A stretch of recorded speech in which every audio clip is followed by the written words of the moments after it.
Countdown for blast off. X minus 5, 4, 3, 2, X minus 1, fire.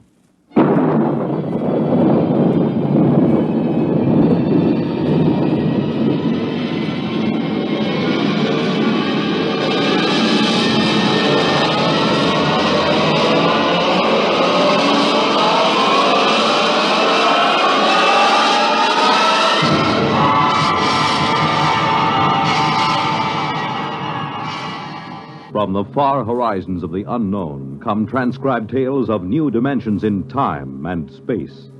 These are stories of the future, adventures in which you'll live in a million, could be years, on 1,000 maybe worlds.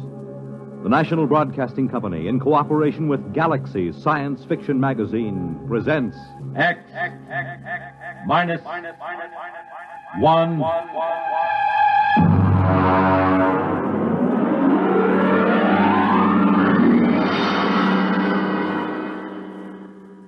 tonight's story, The Mapmakers, by Frederik Pohl.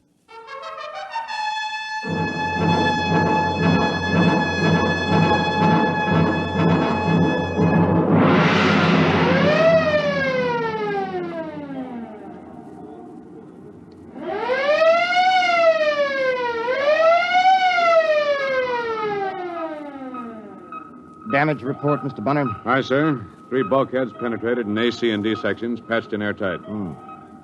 How is Lieutenant Groden? He isn't good. He's unconscious. His head is all bandaged up. There's 1,000,000 to 1 chance. I don't think it's happened in 300 years. Meteoric matter hitting a ship in hyperspace. Mr. Bonner, would you please have the air vents operated to clear the control room of kerosene fumes? Mr. Lorch. Aye, sir. Ciccarelli, man the fence. I'll have a half-G spin, if you please. We can use a little gravity when we figure this out. Aye, sir. Engine room, half G spin for simulated gravity. How about the Atlas? That's the worst damage, sir. The Celestial Atlas is destroyed. The Atlas was the only record on board of the hyperspace configurations. Is it total loss? It's dead, sir. Oh. Hang on, here comes gravity spin. What was his name? The Atlas? Spawn. He had a sister in Seattle, I think. Pass orders for burial at the afterlock. Aye, sir. And, Mr. Bonner, have all officers assemble in the wardroom for an emergency meeting as soon as we are secured for normal space.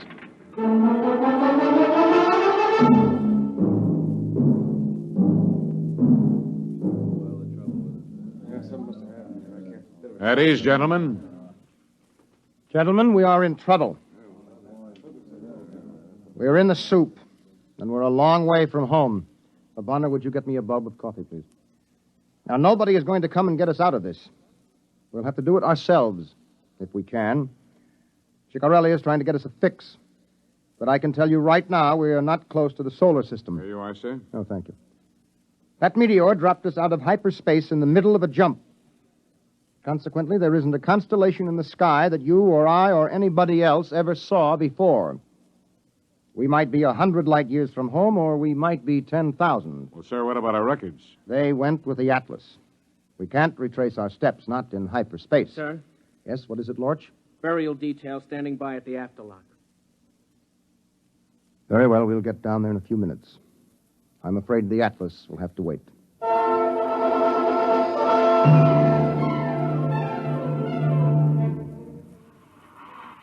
He's a mess, isn't he? Cover him up. Haven't you got any respect? That's a laugh. Spawn, I mean. Look at his head. They spent 4 years stuffing it with all those equations under that hypno machine. Did you ever see him working a jump? Oh, my jump station's engine pit 3. There's enough to curl your hair. You know what it's like doing jump. No lights, no fluorescence even, just those kerosene lamps smoking. Everything looking bent and twisted. You can't tell what you're seeing. Well, Spawn stands right up there next to the captain in a trance. And he's spouting numbers and times and equations. And all the time, his eyes are shut. He's out like a light. He's sure out for good now. It's funny. He never knew how to count up his pay when he was conscious. When he's out, he's as good as a 5-story computer. I never could figure it. It's kind of creepy. Why don't they take a regular machine to do hyperspace navigating? Well, you ought to know. You just lifted him. Spawn weighed 130, wringing wet. A computer would weigh maybe 3 or 4 tons. Ship couldn't lift it. We got computers on board. Yeah, electronic computers. What's the first order before jump? Douse all electric gear. Sure. The Terra 1 blew higher than the kite before they found that out. You don't use juice in hyperspace. Not if you want to get out of it. So you can't use a computer during a jump. That's where Spawn came in.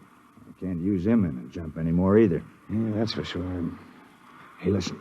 There's a brass coming to dump him. I gotta get back to my patient. Put out that cigarette and try to look solemn.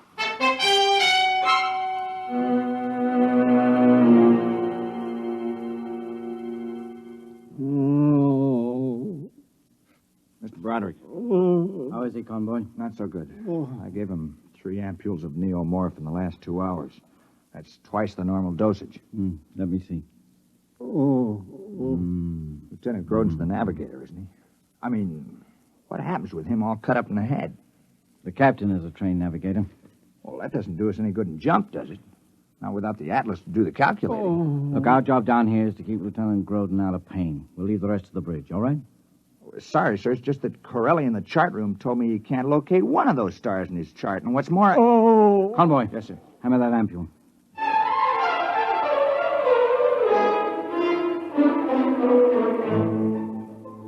Now hear this. Now hear this. Recorders made second class Eklund, report to the wardroom. Recorders made Eklund, report to wardroom.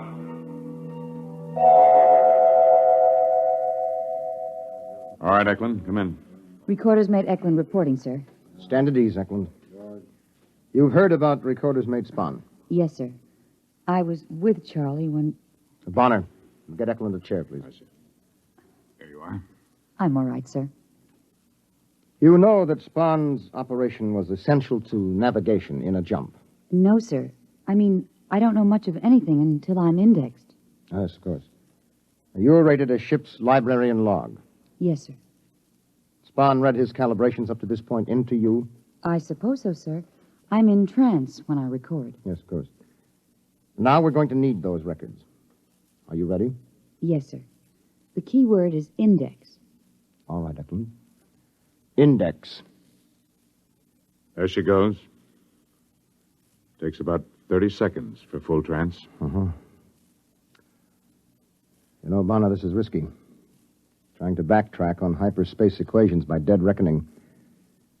A centimeter off of the figures might put us 1,000 kilometers in hyperspace. Anything up to 1,000,000 light years when we dropped back into normal. I wish that meteor had gotten me instead of the Atlas. She's in trance, sir. All right, Eklund. Ship's log. Journey day 1. Jump 1. Journey day 1, jump 1. Normal space coordinates 345 674 65. Sub 456. Time 4356.98.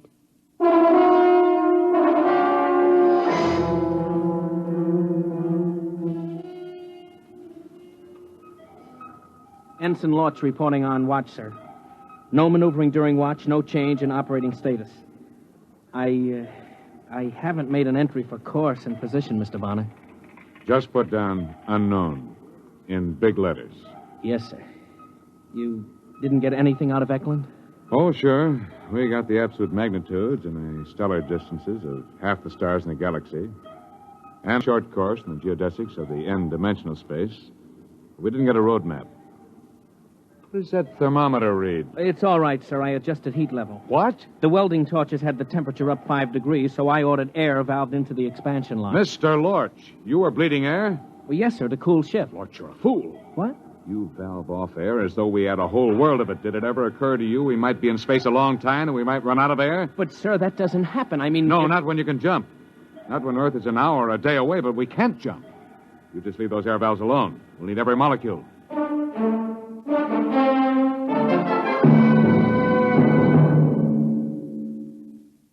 Grodin, can you hear me? Oh. It's Doc Broderick. Can you hear me?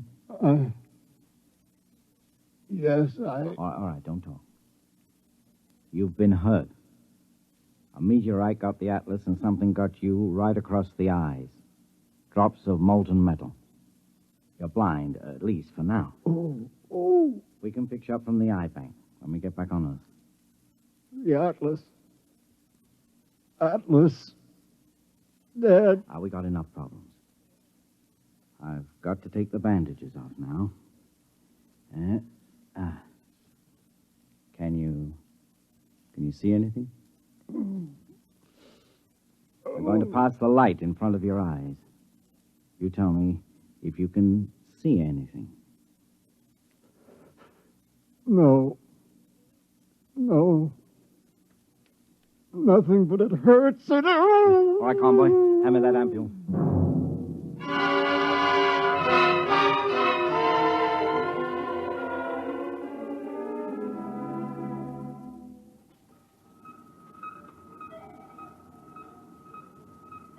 Secure for jump, Mr. Bonner. Secure. Engine room. Damage aft. Damage forward. Generator stations. Radiation control. Cargo hold 1, 2, 3, 4. Men's quarters aft. You ready, Eklund? Yes, sir. Women's Have you ever been on the bridge during a jump? No, sir. Well, it's tricky. Your eyes lie to you. You see things that aren't there. I don't know how much you will get in trance. Oh, nothing, sir. I black out completely. Oh, good. Ship secured, sir. Ship secured, sir. Kill the spin. Engine room, kill spin. Ship's company, stand by for free fall. Free fall.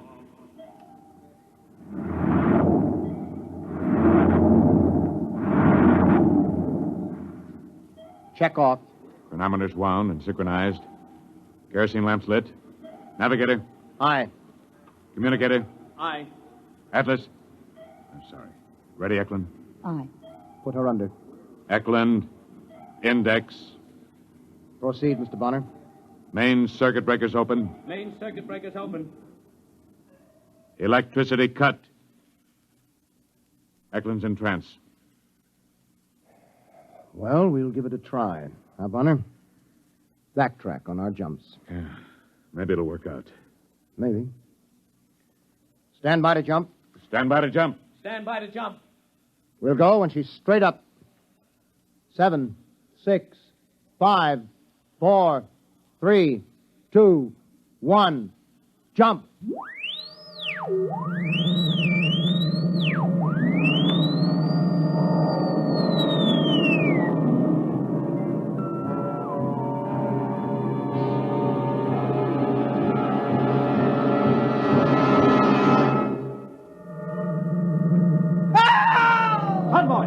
Convoy, where are you? Over here. I can't see you. Feel your way over to Groton. Everything's green. Get me the hypo. Come on, man. You've been in the jump before. Here's the ampule, sir. Not the pressure hypo. We can't use current in jump. The syringe. Groden, it's all right. We're in jump, that's all. My eyes! My eyes! My eyes!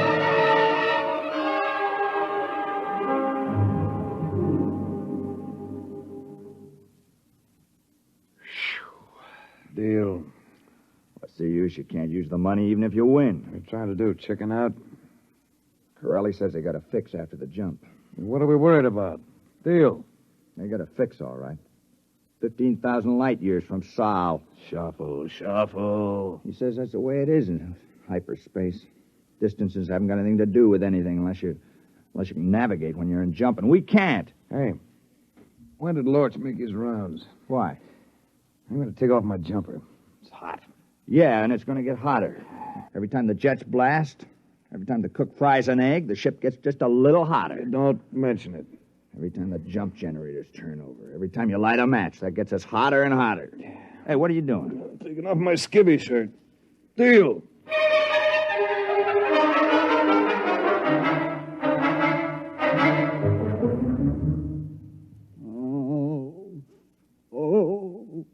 How is he, Mr. Broderick? You can tell the captain that Lieutenant Groden remains unimproved. How is he really? He's working up to some real damage. The kind I can't handle. It's in his head. I had to tell him his sight was gone, unless we can get back to an eye bank within 10 days. You can patch in an eye, but once the nerve has deteriorated, you can't replace it. Did he take it hard? Worse? Worse. He didn't say a word. I know that man is in pain. The convoy found his pills hidden under his pillow. He wouldn't take them. He just lay there without a sound until we went into the jump. Then he screamed his head off. What's wrong with him? Who knows? If I had an electroencephaloscope on board, but I'm lucky they let me have a mini X-ray. Yeah, what did doctors do before they had those gadgets? Shoot the patients? No. With luck, I could run an old-fashioned verbal psychoanalysis on him. I might pick something significant out of the sludge. Maybe 5 or 6 months. That's what they did before they had the EES. What time is it? 07:56. I've got sick call in 20 minutes. Heat exhaustion, dizzy spells, skin rashes. I'm running out of aspirin and salt tablets. Yeah. Bonner had me with a 10-man detail defluffing the filter traps on the air circulators. It's a lucky thing spaceships aren't painted. They'd have us chipping paint. Now hear this. Mr. Broderick, report to the bridge. Mr. Broderick, report to the bridge. How am I supposed to do that? I got 2 corpsmen down with heat prostration. I'll look after Groden, Mr. Broderick. Maybe I could give him an alcohol rub? Thanks, Lodge. Oh, by the way, that alcohol. Yes? It's denatured.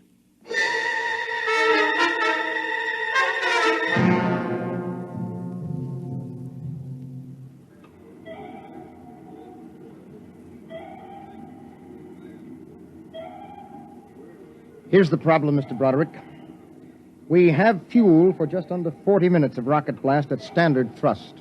That will bring our overall temperature up to 60 degrees centigrade.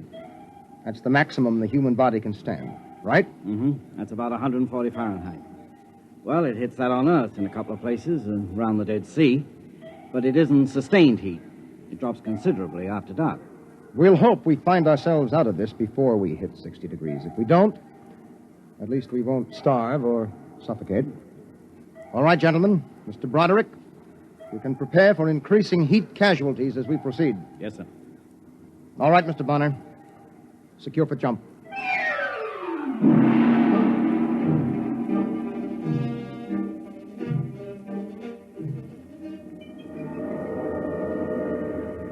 My eyes.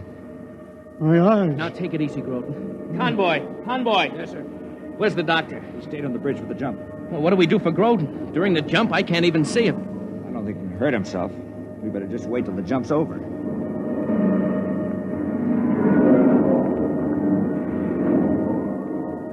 My eyes. They lied. They lied to me. They lied. I can see it.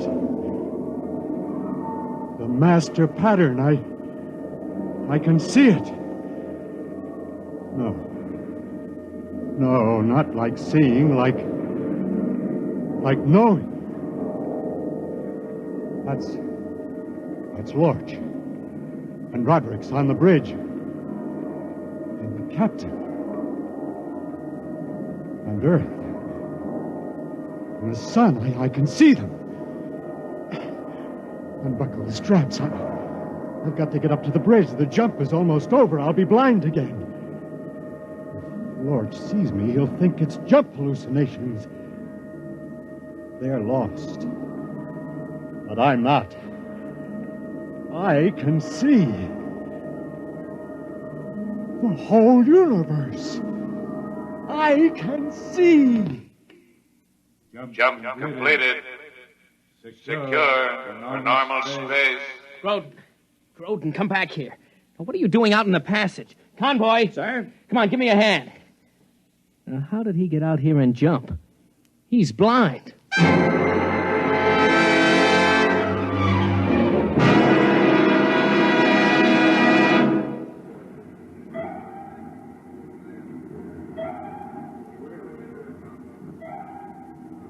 Navigation report negative, sir. Is there a fix? No, sir. Corelli thinks he can get a triangulation on an extragalactic nebula. That'll take time. And what's the temperature? 45. We don't have time. We'll have to keep on. If we don't end up within a light year of Sol, we're cooked. Literally. So, at your convenience, we'll take another jump. So we've got to take a break. The only way to handle the temperature is frequent rests and liquids. Will 10 minutes be enough? Well, I suppose so. Mr. Bonner, have steward sections issue whatever they have, juices, water. There's no point in saving it any length of time. We have about 24 minutes of rocket time before the hull heats up to 60 degrees. Is there any reasonable chance? Mr. Broderick, we have tried dead reckoning from the records. But in hyperspace, we can't follow them accurately, not without Atlas. I'm timing the blasts from my pulse, because you can't trust reading a clock unless you can touch it.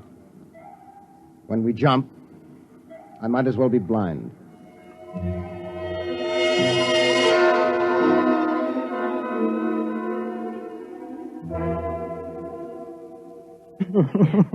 Easy. Get him back on the bed. Now, easy, Convoy, easy. Oh, I got his arm here. There. I can't figure how he got out there. I saw him, but I thought it was a jump hallucination. Easy, Mr. Gordon. Now, just lie back. No, I can see. Is that possible? Oh, look at him, Mr. Lorch. His eyes are covered with bandages. He's blind.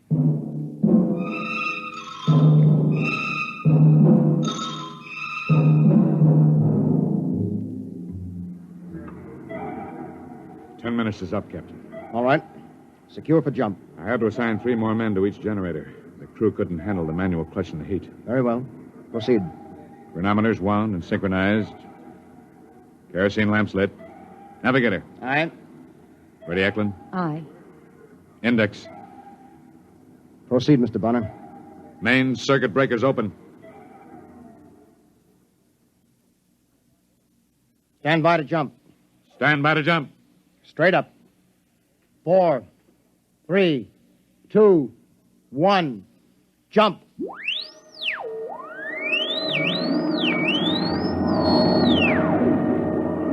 "30 seconds to full velocity, sir. You never can get used to it. You can hear, you can touch, but your eyes lie. The photons and electrons that carry vision have some crazy mathematics of their own. I know, sir. I remember once I saw a row of monkeys sitting on the control console. I wondered what they were before hyperspace twisted them into monkeys. 10 seconds. Yeah, that's what I mean. Now it seems as if I'm seeing Groden up here on the bridge, and I know very well he's down in sick bay asleep. Captain. Who is that? Lorch? Yes, sir. You're not on bridge watch. Captain, he's really here. It's not a hallucination. What are you talking about? Groden. He's really here, sir. Lorch, what's the idea of bringing him up here during jump? I only brought him to the forward lock, sir. Then he brought me. Broderick, is this some kind of heat exhaustion? I'm telling you, sir. We went into jump, and I couldn't see anything that made sense. Just twisting shadows and lights, you know. But Groden took my hand and led me right up here along the passage. He's blind. Not in hyperspace. Not in jump. Then he can see. Captain. I gotta get him to sick bay. He must be in intense pain. Yes, it's painful, all right. But I can see the whole plan, the whole pattern. It makes sense to me now. I can see the stars and the ship and the Earth at the same time. The equations on hyperspace. I can see them the way you can see a triangle or a circle. I can see the Earth, and I can tell you how far it is. Groden, you mean you can pilot us home? Yes, I can. All right, Mr. Groden. Take over this ship.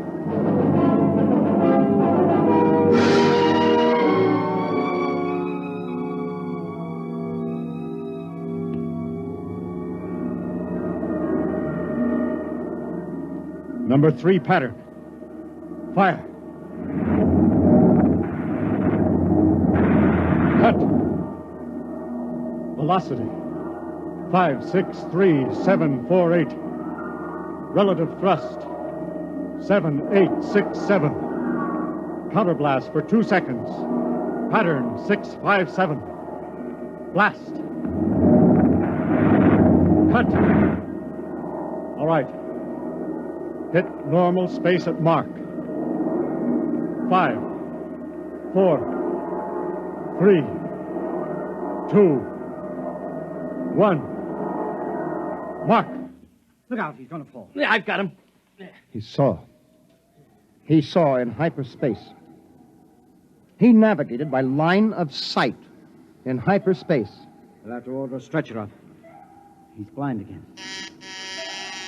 Sun system, 239 degrees, 45 elevation. Magnified by 50 on forward screen. That's not Saul. No, but it's a place to land. There's a planet there. It's Earth normal. You can land and cool ship and replenish air. Mr. Bonner, take her down to atmosphere. Have planetology section start to check it out. Aye, sir. Ensign Lodge, report down to planetology. Engine room, landing routine. Why didn't we hit Earth on the jump, Groden? Why? Just as well, Mr. Broderick. If the planet checks out, it's a whole world for colonization. Sure, but it'll be 2 weeks before you can replenish ship and catalyze fuel. There won't be any new eyes for Lieutenant Groden then. The optic nerves will be gone too far. He'll never have eyes again. I knew that before I brought you up here. Ready, blast, for skip deceleration in pit 3. You mean, Groden, you could have brought us back to Earth? In 2 jumps. Then why didn't you? I can't allow a man to go blind because of phony heroics. Do you want to know how many Sol-type systems there are within 5,000 light years? I can tell you. Want to know what the universe looks like in hyperspace? I can tell you that, too. Only I can't describe it. The whole thing is as orderly and chartable as our own space. And I could see it, all of it. And you offer me eyes. Captain, we have a quadrant of hyperspace to chart. I can see during the jumps. Captain, I... Look out. He's still in pain. I can see to the end of the galaxy. And beyond. I know. But in the meantime, Mr. Broderick. Aye, sir. When we take off again, Lieutenant Groden will be in command during jump. He will handle this ship, and at his direction we will chart hyperspace. But in the meantime, will you kindly lead him to his quarters?